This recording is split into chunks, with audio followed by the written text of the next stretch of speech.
Hi, everyone. It's Laura here. I am hoping that I am live now. It seems like when we take a little break from our lives, things change on the Facebook Live end of things. So hopefully I am live and welcome to December of 2020. It's kind of crazy. I don't know if everyone feels the same way that I do. This year has both lasted forever and December has come super quickly. So thank you for joining us today. Today's our family law day. We're going to talk about some family law issues and things that we help with here at MyVirtual.Lawyer. The lawyers listening today are going to tell me that what I'm about to talk about isn't truly family law, but sometimes lawyers don't really care about how our clients see things, only what we think is and know is right. But when dealing with children, most people think about family law. So today we're going to talk about adoptions and guardianships, even though it's not technically family law.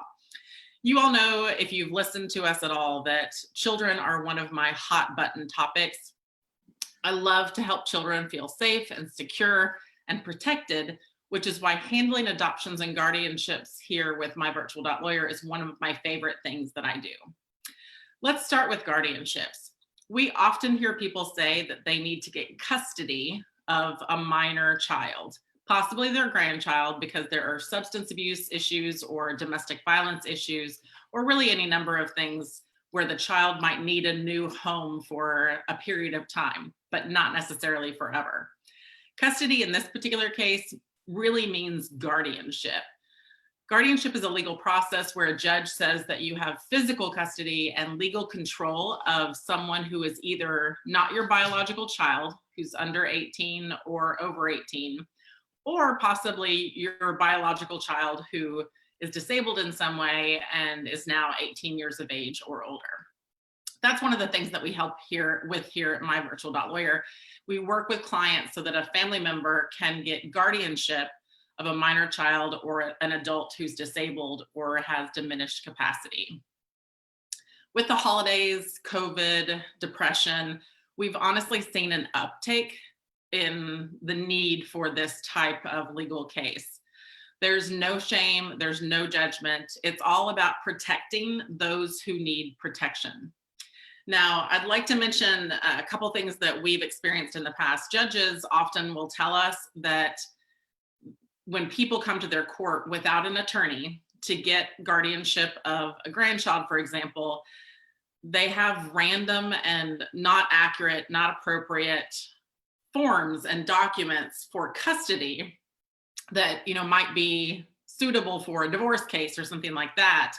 And they've paid for these forms through some kind of online form system, but they really don't work for these particular situations. The process for guardianship is more complicated than just filling out a form, especially if you're filling out the wrong kind of form.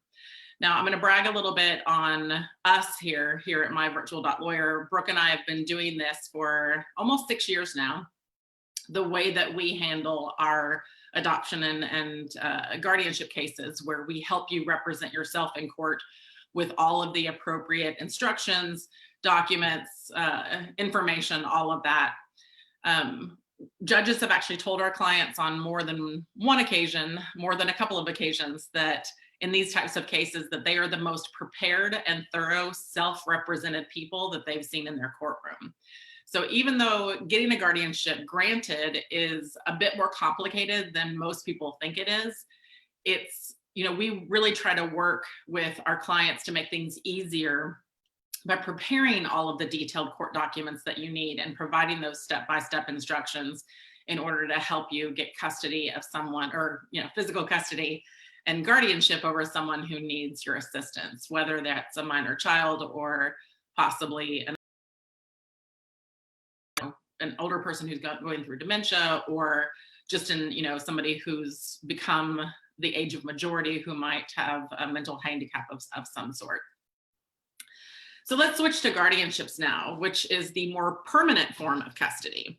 Guardianships, sometimes they say, it'll say permanent on the paperwork, but it really is kind of an annual thing that has to be, you have to check in with the court system, and you're not a permanent parent basically of that person.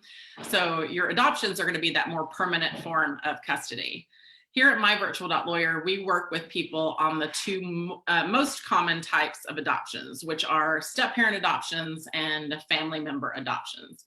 So what does that mean here in Arkansas? What are some things that I need to know about both of these situations, adoptions and guardianships, so you understand kind of that an attorney really can help you with these situations? Let's talk about step-parent adoptions. This happens when a biological parent gets married or remarried, and the other biological parent is not in the child's life, whether they're deceased or whether they just haven't ever been involved with the child, never had contact, that kind of thing, never paid child support. The step parent in these situations often will want to step up, get it, step parent, and be legally and forever responsible for that child.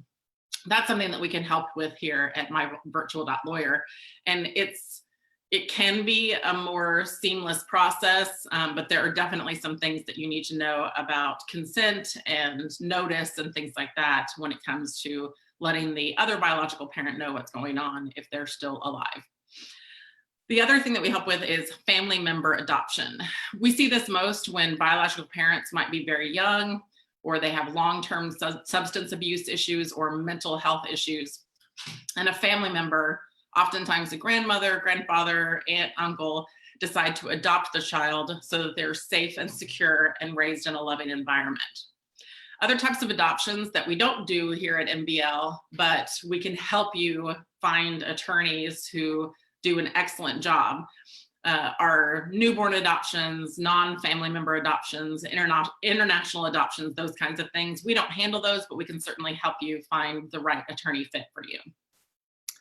So do I think that you need an attorney to help you with guardianships and adoptions? And most of you will assume that I'm going to say yes, because I am an attorney who helps with these things.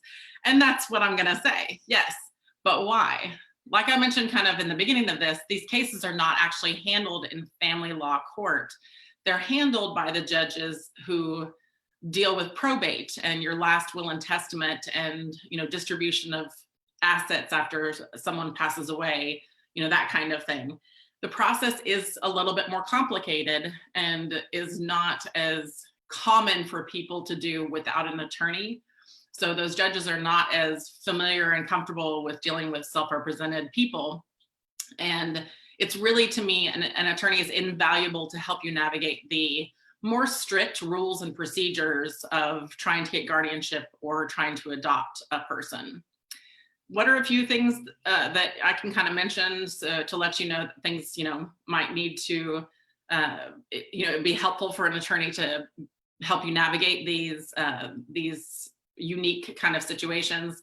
There are certain requirements for who is allowed and who is not allowed to adopt or act as a guardian of especially a minor child. There's a lot of detailed paperwork and personal statements that you have to make to the judge, a lot of required language that has to be in the documents. You have to do and give things like notice to biological parents, especially if they're not in the picture at all. You want to definitely work towards getting consent from the biological parents to have that guardianship or have that adoption. You might even have to have a home study if you're not a family member, and there's a rule that allows non-family members to, or that requires non-family members of a first relation to have a home study, which is an added cost and time that you have to go through to make sure that your home is acceptable for adopting a child. You might have things like with guardianships, follow-up letters and documents, and even annual reporting requirements, where it's, again, really helpful to have an attorney who deals with these things on a regular basis, who assists you in navigating all those rules and the language that you have to have and the reports that you have to do and things of that nature.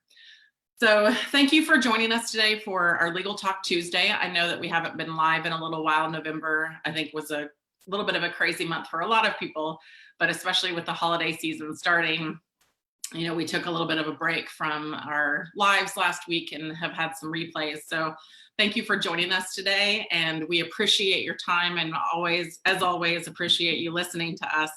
And Brooke will be here next week to talk to our small business clients.